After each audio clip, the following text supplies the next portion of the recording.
Pope ফ্রান্সিসের মৃত্যুতে Vatican তো বটেই, পুরো বিশ্বের খ্রিস্টান সম্প্রদায়ের মধ্যে নেমে এসেছে শোকের ছায়া। পোপের মৃত্যুর পর ৯ দিন ব্যাপী শোক পালন শুরু হয়েছে। সেই সাথে শুরু হয়েছে নতুন আলোচনা, কে হবে নতুন পোপ।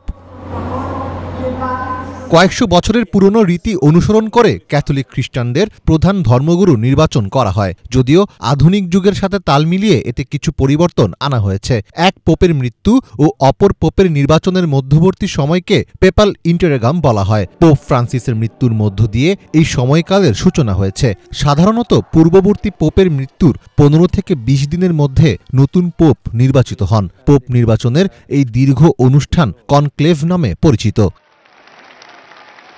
ধর্মীয় মর্যাদার ভিত্তিতে পোপের পরেই কার্ডিনালদের অবস্থান। পৃথিবী জুড়ে রোমান ক্যাথলিকদের চার্চগুলো পরিচালনার ক্ষেত্রে কার্ডিনালরা পোপকে সহায়তা করেন। যেহেতু পোপ আর নেই, তাই কার্ডিনালরা বৈঠকের মাধ্যমে পরবর্তী পোপ নির্বাচনের গুরুত্বপূর্ণ সিদ্ধান্ত নেবেন। মূলত ৮০ বছরের কম বয়সী সব কার্ডিনাল ভ্যাটিকানে একত্রিত হয়ে পোপ ফ্রান্সিসের উত্তরসূরি নির্বাচন করবেন। অধিকাংশ ক্ষেত্রে দেখা যায় যে নতুন পোপ নির্বাচনের ক্ষেত্রে কার্ডিনালরা সাধারণত একজন ইউরোপীয়, বিশেষ করে একজন ইতালীয়কে বেছে নেন। এখন পর্যন্ত নির্বাচিত ২৬৬ জন পোপের মধ্যে ২১৭ জনই এসেছেন ইতালি থেকে।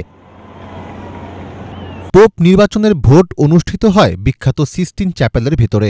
কঠোর গোপনীয়তার সঙ্গে সেখানে কার্ডিনালরা তাদের পছন্দের প্রার্থীকে ভোট দেন। ভোট শুরু হওয়ার আগে কার্ডিনালরা সর্বোচ্চ গোপনীয়তা বজায় রাখার মর্মে শপথ বাক্য পাঠ করেন। ভোট প্রক্রিয়া শুরু হওয়ার পর তারা বাইরের কারো সাথেই আর যোগাযোগ করতে পারেন না। যিনি পোপ নির্বাচিত হবেন তাকে অবশ্যই ২/৩ ভোট পেতে হবে।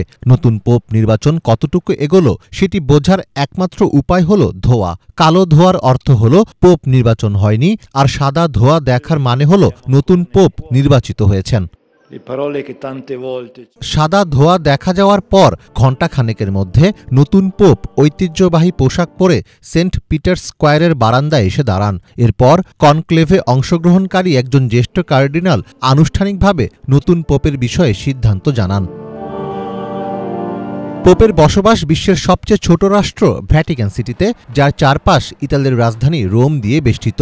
ধর্মগুরু হিসেবে দায়িত্ব পালনের জন্য পোপ আনুষ্ঠানিকভাবে কোনো বেতন পান না, তবে তার জীবনযাপন ও ভ্রমণের জন্য প্রয়োজনীয় সকল খরচ ভ্যাটিকান সিটি বহন করে থাকে। সারা বিশ্বে খ্রিস্টান ধর্মের যত অনুসারী রয়েছেন তাদের প্রায় অর্ধেকই রোমান ক্যাথলিক। কে হবেন পরবর্তী পোপ তা জানতে চরম উত্তেজনা নিয়ে অপেক্ষা করছেন বিশ্বের ১৪০ কোটিরও বেশি ক্যাথলিক খ্রিস্টান।